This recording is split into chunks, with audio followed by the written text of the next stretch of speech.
Hello students, बी scholar या चॅनलमध्ये आपलं सगळ्यांचं स्वागत आहे. तर स्टुडंट्स, आजच्या व्हिडिओमध्ये आपण पूर्व उच्च प्राथमिक शिष्यवृत्ती परीक्षा इयत्ता 5वीचा पेपर क्रमांक 1 विषय मराठी व गणित या विषयाचा सर्व प्रश्नपत्रिका आपण सोडवणार आहोत. तर या प्रश्नपत्रिकेमध्ये एकूण प्रश्न असतील 75 आणि मार्क असतील 150. त्यामधील आपण विभाग 1 प्रथम सोडवणार आहोत. प्रश्नपत्रिका सोडवायला सुरुवात करण्याअगोदर तुम्ही या चॅनलवर अजून नवीन असाल तर तुम्ही या चॅनलला सबस्क्राईब करा, जेणेकरून तुम्हाला यापुढे सोडवलेल्या सर्व प्रश्नपत्रिकांच्या नोटिफिकेशन्स मिळतील. तसेच तुम्हाला हा व्हिडिओ आणि याचं स्पष्टीकरण कसं वाटलं हे मला शेवटी लाईक व कमेंट करून नक्की कळवा. आणि तुमचे जे काही गरजू मित्र असतील त्यांच्यापर्यंत हा व्हिडिओ शेअर करायला विसरू नका. चला तर मग प्रत्यक्ष आपण सोडवायला सुरुवात करूया. या अगोदर सोडवलेल्या प्रश्नपत्रिकांच्या लिंक्स ज्या आहेत त्यासुद्धा तुम्हाला या व्हिडिओच्या डिस्क्रिप्शन बॉक्समध्ये भेटतील. बघा मग विभाग 1 मराठी. पुढील उतारा वाचून प्रश्न क्रमांक 1 व 2ची उत्तरे आपल्याला लिहायची आहेत. त्यामध्ये उतारा दिलेला आहे. उतारा तुमच्या समोर आहे, तो तुम्ही वाचून घ्यायचा. त्यावरील पहिला प्रश्न बघा, धातूची किंमत कशावर ठरते म्हटलेले आहे. तर धातूची किंमत ही त्याच्या गुणावर ठरते. पर्याय क्रमांक 4. सोन्याला आणखी कोणत्या नावाने ओळखले जाते? तर सोन्याला आणखी राजधातू या नावाने ओळखले जाते. त्यानंतर बघा पुढे,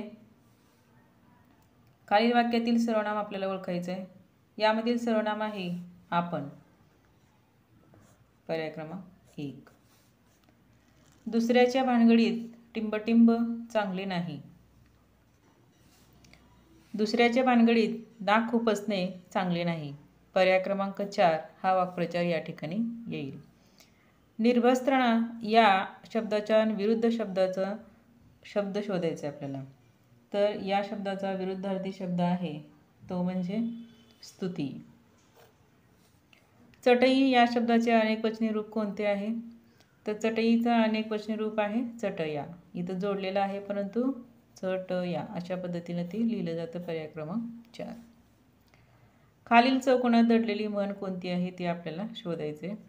बघा या ठिकाणी या अक्षरांवरून म्हण आपल्याला हपापाचा माल गपापा ही या ठिकाणी आढळते. प्रश्न 8 व 9. खालील जाहिरात वाचून प्रश्न 8 व 9ची उत्तर आपल्याला या ठिकाणी द्यायची आहेत. जाहिरात बघा, वाचून घ्या. साथीच्या रोगाची थैमान याची जाहिरात या ठिकाणी दिलेली आहे. तर साथीचे रोग कशामुळे पसरत आहेत म्हटलेले आहे. या वरील जाहिरातीमध्ये साथीचे रोग हे सांडपाण्याचा निचरा न झाल्यामुळे या ठिकाणी साथीचे रोग पसरत आहेत. थैमान या शब्दाचा प्रतिशब्द खालील पर्यायातून शोधा. प्रतिशब्द म्हणजे त्याचा समानार्थी शब्द असतो. तर थैमान म्हणजे धुमाकूळ. पर्याय क्रमांक 2. शब्दाच्या कोणत्या जातीमुळे काळ ओळखता येतो? तर शब्दाच्या क्रियापद ही जी जात आहे त्यावरून आपल्याला कोणता काळ आहे हे ओळखणं सोपं जातं. पर्याय क्रमांक 1. त्यानंतर बघा 11 व 12साठी सूचना. खालील संवाद काळजीपूर्वक वाचा आणि पुढील प्रश्नांची उत्तरे द्या. संवाद तुमच्या समोर आहे, वाचून घ्यायचा आहे तो व्यवस्थित. हा संवाद कोणाकोणात घडला असावा? तर हा संवाद ग्राहक व न्हावी यामध्ये घडला असावा. पर्याय क्रमांक 2. त्यानंतर पुढे बघा, केस कसे होत आहेत? तर केस कसे होत आहेत? पांढरे होत आहेत. पर्याय क्रमांक 1. प्रश्न 13. या रिकाम्या चौकटीमध्ये आपल्याला एक शब्द भरायचा आहे जेणेकरून 2 अर्थपूर्ण शब्द तयार होतील. आता या ठिकाणी पर्यायामधील वि हा शब्द इथे येईल. विमान आणि विज्ञान. पर्याय क्रमांक 3. पुढील कविता वाचून 14 व 15ची उत्तरं आपल्याला द्यायची आहेत. आता कविता बघा तुमच्या समोर आहे. कवितेमध्ये कोणाचे वर्णन आलेले आहे म्हटलेले आहे. तर कवितेमध्ये मळ्याचे वर्णन या ठिकाणी आलेले आहे.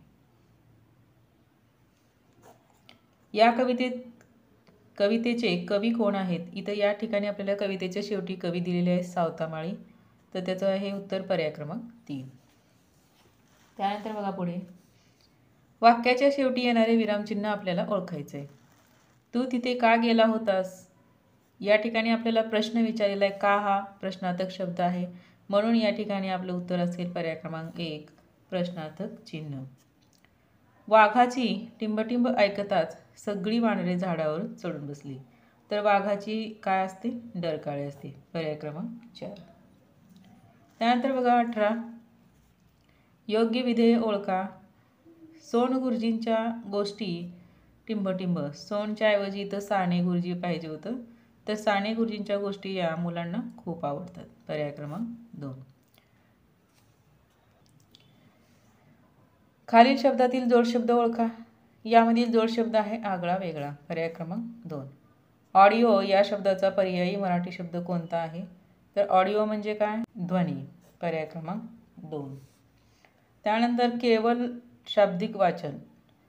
शाब्दिक वाचन बघायचं आपल्याला या ठिकाणी कोणतं असेल ते आहे पर्याय क्रमांक 3 बोलाची कडी. वाढ वडिलांनी मिळवलेली म्हणजे काय असते ती? वडिलोपार्जित. घोड्याच्या पिल्लाला काय म्हणतात?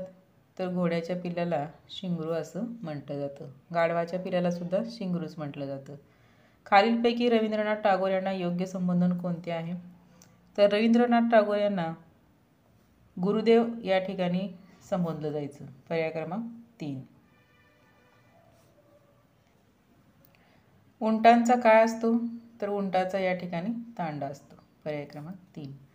तर मुलांनो, अशा पद्धतीनं आपण या प्रश्नपत्रिकेतील मराठी हा विषय आणि स्पष्टीकरणासह त्याचे 25 प्रश्न सोडवलेले आहेत. आता आपण सोडवूया गणित हा विभाग. विभाग 2 गणित बघा. या ठिकाणी एक संख्या दिली ती अक्षरात कशी लिहावी म्हणलेले. या ठिकाणी बघा लक्षपर्यंतची संख्या दिली म्हणजे 6,70,010. पर्याय क्रमांक 1. इथं बघा या ठिकाणी आपल्याला बेरीज करायचे. याची बेरीज केली असता आपल्याला उत्तर मिळणार आहे पर्याय क्रमांक 2 मधील 80,351. त्यानंतर गुणाकार करायचा आहे आपल्याला. अपूर्णांकाचा गुणाकार करायचा. अपूर्णांकाचा गुणाकार करत असताना अंशाचा गुणाकार आणि छेदाचा गुणाकार आपल्याला करायचा आहे. अपूर्णांकाची बेरीज, वजाबाकी, गुणाकार आणि भागाकार या घटकावर आपण आपल्या चॅनलवरती व्हिडिओ अपलोड केलेले आहेत. त्याच्यासुद्धा लिंक्स तुम्हाला या व्हिडिओच्या डिस्क्रिप्शन बॉक्समध्ये भेटतील. गुणाकार आणि बेरीज यामध्ये मुलं कन्फ्यूज होतात, त्यासाठी हा व्हिडिओ अपलोड केलेला आहे, तर तो तुम्ही पाहून घेऊ शकता. आता इथं बघा आपल्याला काय करायचं आहे? गुणाकार. अंशाचा गुणाकार करा. 4 गुणिले 3 किती होतात? 12. आणि 8 गुणिले 6 किती होतात? 48. परत आपण याला संक्षिप्त रूप देऊ शकतो. 12 × 12, 12 × 48. किती आले? 1/4. इथंही तुम्हाला शॉर्टमध्ये करता आलं असतं. 4 × 1 = 4, 4 × 2 = 8 आणि परत 3 × 1 = 3, 3 × 2 = 6. परत हे 2 गुणिले 2 4 झाले असते. म्हणजे असंही तुम्हाला करता आलं असतं. तर या ठिकाणी आपलं उत्तर आहे 1/4. पर्याय क्रमांक 1. त्यानंतर 2.5 किलो म्हणजे किती ग्रॅम? आता 1 किलोमध्ये 1000 ग्रॅम असतात, हे तुम्हाला माहितीच आहे. तर 2.5 किलोचे किती होतात? 2500 ग्रॅम. पर्याय क्रमांक 3. छगनलालने 25 रुपयास एक याप्रमाणे 20 खेळणी आणली व ती सर्व खेळणी 680 रुपयास विकली, तर त्याला किती नफा झाला? आता या ठिकाणी बघा 25 रुपयास एक याप्रमाणे 20 खेळणी आणलीत, तर यांचा गुणाकार करायचा म्हणजे 20 खेळणीची किंमत आपल्याला मिळते. मग 25 गुणिले 20 किती होतात? 500 रुपये. आता सर्व खेळणी त्यांनी 680 रुपयाला विकलेत. मग ह्या विक्री किमतीमधून या ठिकाणी ही खरेदी किमती काय करायची? वजा करायची, म्हणजे आपल्याला नफा मिळेल. 680 वजा 500 किती होतात? 180. पर्याय क्रमांक 2. कोणाचे अचूक मोजमाप करण्यासाठी कशाचा वापर करतात? तर कोणाचे अचूक मोजमाप करण्यासाठी कोन मापकाचा उपयोग करतात. पर्याय क्रमांक 4. चित्ररूप माहितीच्या आधारे तुम्हाला प्रश्नांची उत्तरे द्यायची. आता बघा या ठिकाणी धान्याचे नाव मुंबई बाजारपेठ, पुणे बाजारपेठ दिलेली आहे आणि कोणत्या बाजारपेठेत धान्य जास्त आलेले आहे म्हटलेले. धान्य जास्त आलेले आता ह्या पुणे बाजारपेठ आणि मुंबई बाजारपेठ यांची बेरीज करायची आपल्याला ह्या सर्व वर्तुळांची. तर आपल्याला न बेरीज करताच याच्यावरून सांगता येतं की मुंबई या बाजारपेठेमध्ये सगळ्यात जास्त धान्य आलेले आहे. पर्याय क्रमांक 1. त्यानंतर बघा मुंबई बाजारपेठेत सर्वाधिक कोणते धान्य आलेले आहे? आता मुंबई बाजारपेठेमध्ये सर्वाधिक गोल ज्या ठिकाणी दिसतात ते धान्य जास्त वेळा आलेले आहे, म्हणजे कोणते? गहू. पर्याय क्रमांक 2. सर्वात मोठी 10 अंकी संख्या कोणती आहे? तर सर्वात मोठी संख्या ही 999 या अंकाने बनलेली असते आणि किती अंकी विचारले त्यानुसार आपण ते मोजायचे. तर 10 अंकी विचारल्यामुळे 10 अंक 10 वेळा 99 असलं पाहिजे, म्हणून आपला पर्याय क्रमांक 4 हे उत्तर इथं असेल. पांडवाच्या गावाची लोकसंख्या 9,36,688 आहे. त्यापैकी 5,21,166 पुरुष आहेत, तर स्त्रियांची संख्या किती?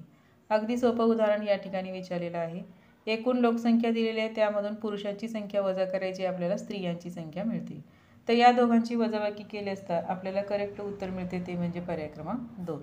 त्या ठिकाणी स्त्रिया असतील 4,15,522. बघा या ठिकाणी 2 गुणिले 5 भागिले 3 गुणिले 3 हा कोणत्या अपूर्णांकाचा सममूल्य अपूर्णांक आहे म्हटलेलं. आता या ठिकाणी यांचा जर गुणाकार केला तर किती येतो? अंशाचा 10 आणि छेदाचा 9, म्हणजे 10/9 असा आपल्या या ठिकाणी आला पाहिजे. आता इथं मधला छेद जो आहे तो प्रिंट झालेला नाही, तर 10/9 म्हणजे 100/90. पर्याय क्रमांक 4 या अपूर्णांकाशी तो सममूल्य आहे. चिरायूने 40 मिनिटाची 1 व 52 मिनिटाची 1 अशा 2 चित्रफिती पाहिल्या, तर त्याने टिंबटिंब तास आणि टिंबटिंब मिनिट चित्रफिती पाहिल्या. आता 40 मिनिटाची 1 आणि 52 मिनिट, 40 आणि 52 दोन्ही मिळून किती मिनिटे होतात? तर 52 मिनिट आणि हे 40 मधले 8 घेतले तर 60 मिनिट, म्हणजे किती झाला? 1 तास. 40 मधले 8 गेले 32 राहतात, तर आपलं उत्तर असेल 1 तास 32 मिनिटे. पर्याय क्रमांक 2. त्यानंतर बघा पुढे 150चा शेकडा 64 किती म्हटलेलं आहे. तर 150चा शेकडा 64 काढण्यासाठी 150 गुणिले 64/100 या पद्धतीने आपल्याला हे मांडणी करून सोडवायचं आहे. आता हे 0 आपण कॅन्सल करूया अंशातील आणि छेदातील. आता बघा या ठिकाणी याचं करेक्ट उत्तर असेल आता 15 गुणिले 64 भागिले 10. यांचं जर उत्तर केलं आपण, हे 10 म्हणजेच काय 1.5 इथं येणार आहे, तर त्याचं उत्तर असेल 96. या दोघाचा गुणाकार करा, त्याला भागिले 10 करा, तरीसुद्धा ते 96च येणार आहे. खालील आकृतीत किती कोण आहेत म्हटलेलं आहे. बघा या ठिकाणी किती कोण आहेत. हा 1, 2 आणि 3. पर्याय क्रमांक 3. खालील संख्येतील एकक व हजार स्थानच्या अंकांच्या स्थानिक किमतीची बेरीज किती आहे. आता यामधला एकक स्थानचा अंक आहे 0 आणि हजार स्थानचा अंक आहे 4. 4000 आणि 0 यांची बेरीज केली असता किती येणार आहे? 4000च येईल. पर्याय क्रमांक 2. 7 एकक गुणिले 9000 किती होतात? 7 9 63,000. पर्याय क्रमांक 4.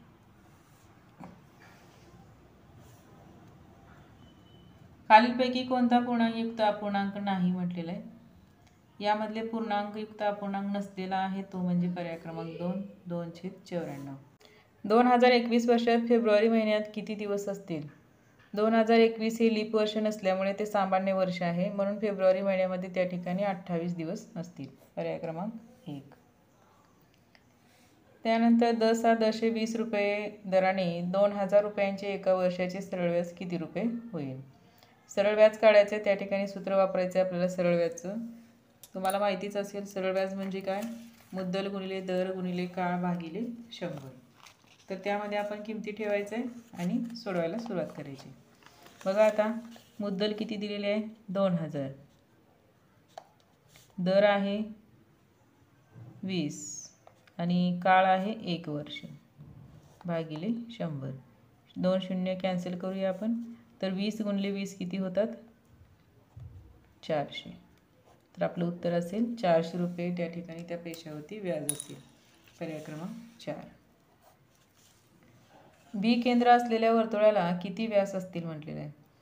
आता कोणताही केंद्र असन कोणताही वर्तुळ असला तरी त्याला व्यास हे असंख्य असतात. पर्याय क्रमांक 4. त्यानंतर पुढच्या प्रश्नामध्ये बघा 1 ते 100 मध्ये 8 हा अंक एकक स्थानी किती वेळा येतो? तर 1 ते 100 मध्ये 8 हा अंक 10 वेळा येतो. एका संख्येस 9 ने भागले असता भागाकार 44 व बाकी 8 उरते, तर ती संख्या कोणती आहे? 9 ने भागले असता भागाकार 44 येतो. आता आपल्याला ते सूत्रामध्ये ठेवायचं आहे. आपल्याला माहिती आहे की भाज्य बरोबर ती संख्या म्हणजे भाज्य काढायचं आहे आपल्याला. भाजक गुणिले भागाकार अधिक बाकी. तर या ठिकाणी भाजक आहे 9, भागाकार आहे 44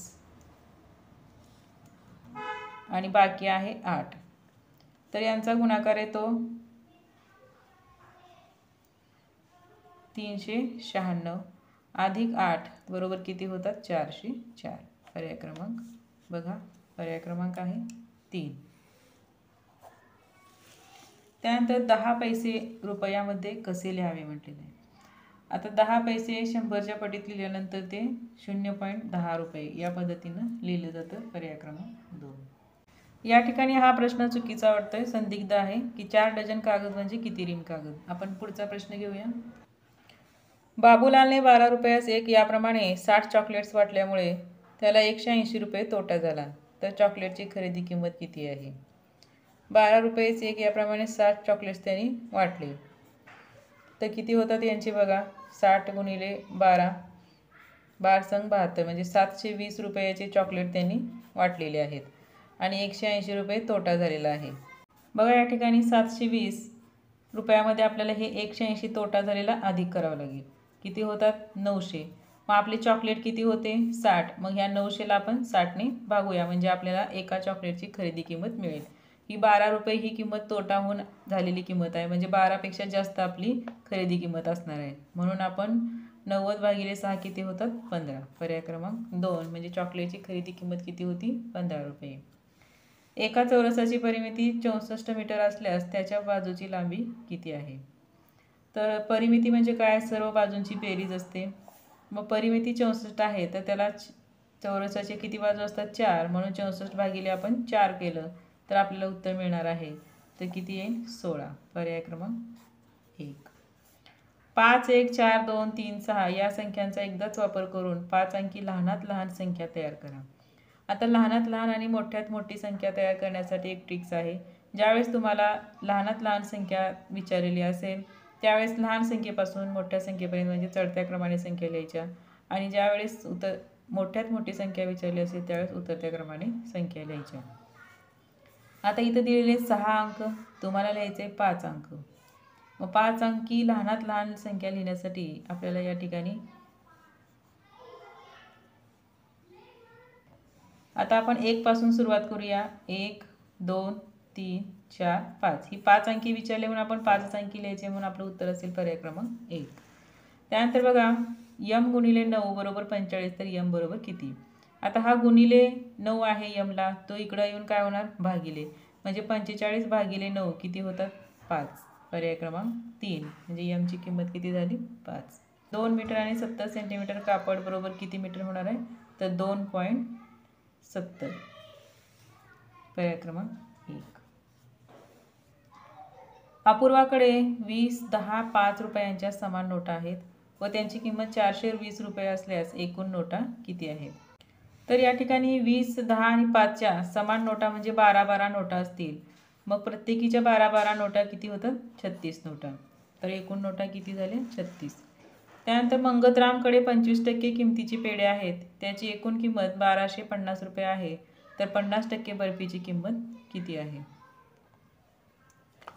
आता या ठिकाणी मंगतरामकडे 25% पेढे आहेत, त्यांची किंमत आहे 1200 रुपये. मग 50% बर्फीची किंमत किती. आता इथं पेढ्याच्या ऐवजी त्यांनी बर्फी दिलेले, प्रिंटिंग मिस्टेक असू शकते.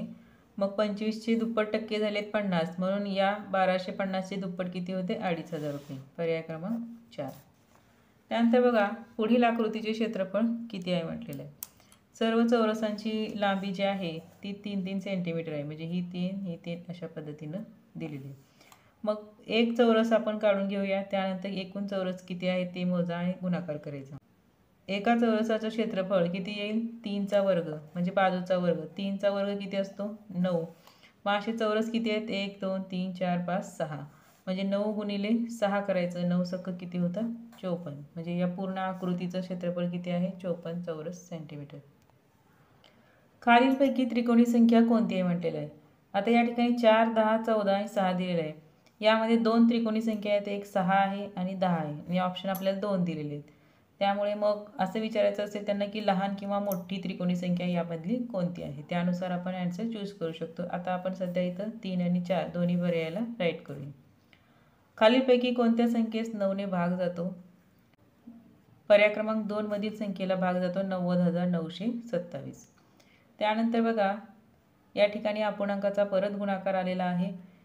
तर गुणाकार म्हणजे अंशांशाचा गुणाकार असतो आणि छेदाछेदाचा गुणाकार. 5 गुणिले 2 10 आणि 3 गुणिले 7 21. तर 10/21 पर्याय क्रमांक 3. एका मोटारीचा वेग प्रति तास 60 किलोमीटर आहे. तर 4.5 तासात ती मोटार किती अंतर जाईल. आता या ठिकाणी तुम्हाला वेग दिलेला आहे आणि अंतर काढायचं आहे. आता या ठिकाणी अंतर काढायचं असल्यामुळे अंतर बरोबर काय असणार आहे, वेग गुणिले वेळ. मग वेग दिलेला आहे आपल्याला या ठिकाणी 60. वेळ किती आहे 4.5 तास म्हणजे 4.75 तास. या ठिकाणी बघा इथं 75 आपण का घेतलेला आहे, तुम्ही म्हणाल पाऊण तासामध्ये तर 45 मिनिट असतात, परंतु इथं आपल्या दशांश चिन्हामध्ये घ्यायचं असल्यामुळे आपण 100ला गृहीत धरून या ठिकाणी हे घेतलेलं आहे. आता या दोघांचा जर गुणाकार केला तर तो येतो 285.00 म्हणजे 285 किलोमीटर एवढं अंतर असेल. बघा पर्यायामध्ये पर्याय क्रमांक 4. दसा दशे 12 दराने काही मुद्दलाचे 3 वर्षाचे सरळ व्याज 5,040 रुपये आहे. तर मुद्दल किती. आता या ठिकाणी सरळ व्याज दिलेले आपल्याला मुद्दल काढायचे. आता मुद्दल काढण्यासाठी सूत्र काय तयार होईल आपलं, सरळ व्याज गुणिले 100 भागिले दर गुणिले काळ. आता या ठिकाणी किमती ठेवा. बघा दर दिलेला आहे आपल्याला, सरळ व्याज आहे 5,040, दर आहे 12 आणि काळ आहे 3. या ठिकाणी आपण किमती ठेवल्या. आता ही सोडवायचं. आता आपण काय करूया, 12ने भाग घालूया.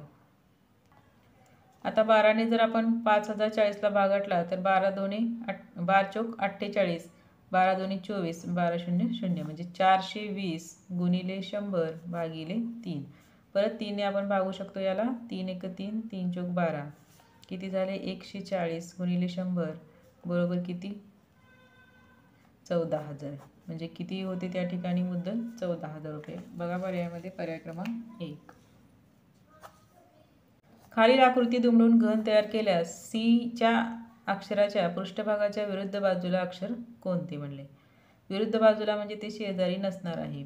आता या ठिकाणी सी आहे, सीच्या शेजारी बी आहे, डी आहे, पण त्याच्या विरुद्ध बाजूला कोण असेल, ए असेल. पर्याय क्रमांक 4. त्यानंतर खालील कोणती आकृती इष्टिकाची ती नाही म्हटलेलं आहे. या ठिकाणी इष्टिकाची ती नसलेली आहे ती म्हणजे खडू. बाकीच्या त्या इष्टिकेची ती आकाराच्या आहेत. बेरीज करा म्हटले इथे दशांश चिन्हाची बेरीज दिलेली आहे तुम्हाला.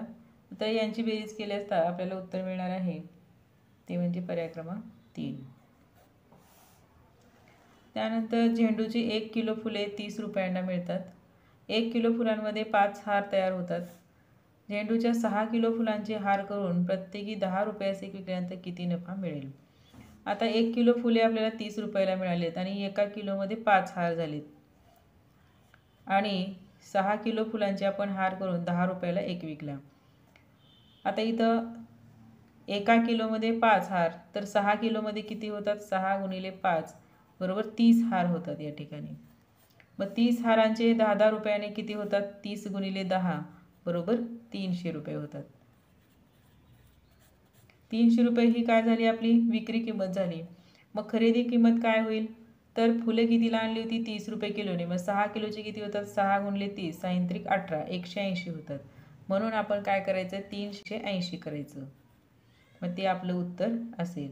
मग 300 वजा 180 केलं तर 120 रुपये त्या ठिकाणी नफा होईल. पर्याय क्रमांक 4. आता या ठिकाणी बघा 75% गुण मिळाले होते. विषय किती आहेत 5 विषय असल्यामुळे 5 विषयाचे मार्क किती होतात 500. म्हणजे टोटल परीक्षा जी होती ती 500 मार्कांची परीक्षा होती. मग 500 मार्काला जर 100% असतील तर 75% म्हणजे तिला किती मार्क मिळालेले असतील ते आपण काढूया. त्यानंतर 4 विषयांची वजाबाकी करूया. आता अशा पद्धतीने मांडणी करून इथं क्रॉस मल्टिप्लिकेशन करायचं आहे. म्हणजे 500 गुणिले 75 भागिले 100 जेणेकरून आपल्याला सोपं जाईल. आता 100ने जर 500ला भागले तर 5 येतं. म्हणजे 5 गुणिले 75 बरोबर किती असणार आहे. या ठिकाणी गुणाकार केला असता किती येतं 375. मग 375 वजा आपल्याला मिळालेले किती मार्क आहेत, 2 नंबरला 4 विषयात 340. 375 वजा 340 जर आपण केलं तर किती आपलं उत्तर येणार आहे 35. म्हणजे 35 मार्क हा 5व्या विषयाचे मार्क आहेत. बघा पर्यायामध्ये पर्याय क्रमांक 1. 63ची सर्वात लहान व सर्वात मोठ्या विभाजकांची वजाबाकी किती आहे? आता 63चा सर्वात लहान विभाजक म्हणजे 1 असतो आणि सर्वात मोठा विभाजक 63च असतो. मग त्यांची वजाबाकी केली असता किती येते? 62. पर्याय क्रमांक 2. त्यानंतर बबलूची गाडी ताशी 74 किलोमीटर वेगाने 7 तासात किती अंतर कापेल म्हणलेलं आहे. आता अंतर बरोबर आपल्या सूत्र आत्ताच सांगितलेलं आहे मी. अंतर बरोबर काय असते? वेग गुणिले वेळ. वेग दिलेला आहे आपल्याला 74 आणि वेळ दिलेला आहे 7 तास. यांचा गुणाकार करा. 518. मग 518 किलोमीटर एवढं अंतर असेल. पर्याय क्रमांक 3. इथं मीटर पण दिलेलं आहे, आपण एककाकडे सुद्धा लक्ष दिलं पाहिजे. एका संख्येत 36ने भागल्यास भागाकार 24 येतो, तर ती संख्या कोणती आहे? अशा वेळेस काय करायचे? 36 आणि 24 यांचा गुणाकार करायचा आहे. त्यांचा गुणाकार येतो तो म्हणजे पर्याय क्रमांक 4 मधील 864. त्यानंतर बघा या दोघांचा इथं गुणाकार करायचा आहे. या दोघांचा जर गुणाकार केला तर आपल्याला करेक्ट उत्तर मिळणार आहे ते म्हणजे पर्याय क्रमांक 3 87,246. आता इथं 11,040 कागद म्हणजे किती रीम कागद असं विचारलेलं आहे. आता या ठिकाणी बघा 11,040 कागद आहे. आता किती रीम विचारले आपल्याला? एक रीममध्ये किती कागद असतो ते आपण पाहूया. एक रीममध्ये 480 कागद असतात. मग आपण या टोटल कागदाला 480ने भागूया. 0 0 कट झाले. आता 12ने आपण डायरेक्ट भागवूया. 12 चोक 48, 12 नव्वे 108 आणि 12 दोन्ही 24 म्हणजे 92/4. पुन्हा भागूया. किती येईल? 23. 23 चोक 92 म्हणजे किती रीम कागद होता त्या ठिकाणी? 23 रीम. पर्याय क्रमांक 1. आता 73 प्रश्नामध्ये बघा या दोघांची वजाबाकी करायची आहे. मोठी वजाबाकी आहे. आडवी तुम्हाला वजाबाकी येत नसेल तर उभी मांडणी करून सुद्धा तुम्ही वजाबाकी करू शकता. तर याचं करेक्ट उत्तर आहे पर्याय क्रमांक 1. त्यानंतर 17 मार्चपासून 10 दिवस रजेवर गेलेला समीर कोणत्या दिवशी कामावर येईल? 17 मार्चपासून तो 27 दिवसापर्यंत जाईल. म्हणजे तो कोणत्या दिवशी कामावरती येणार आहे? तर तो येईल 27 मार्च दिवशी. कारण 17 मार्चचा पण दिवस आपण पकडला तर 26 तारखेला त्याच्या सुट्ट्या संपणार आहेत. 9:30 वाजले म्हणजे 10साठी किती मिनिटे राहिले असं म्हटलेलं आहे. तर 9:30 वाजले म्हणजे 10 वाजण्यासाठी 30 मिनिटं बाकी या ठिकाणी राहिलेले आहेत. तर अशा पद्धतीनं मुलांना आपण मराठी व गणित इयत्ता 5वीची सराव प्रश्नपत्रिका सोडवलेली आहे. तुम्ही हा व्हिडिओ शेवटपर्यंत बघितला असेल तर तुम्हाला याचं स्पष्टीकरण कसं वाटलं ते मला लाईक व कमेंट करून नक्की कळवा. चला तर मग पुन्हा भेटूया एक नवीन प्रश्नपत्रिका येऊन नव्या व्हिडिओमध्ये नवीन स्पष्टीकरणासह. तोपर्यंत धन्यवाद.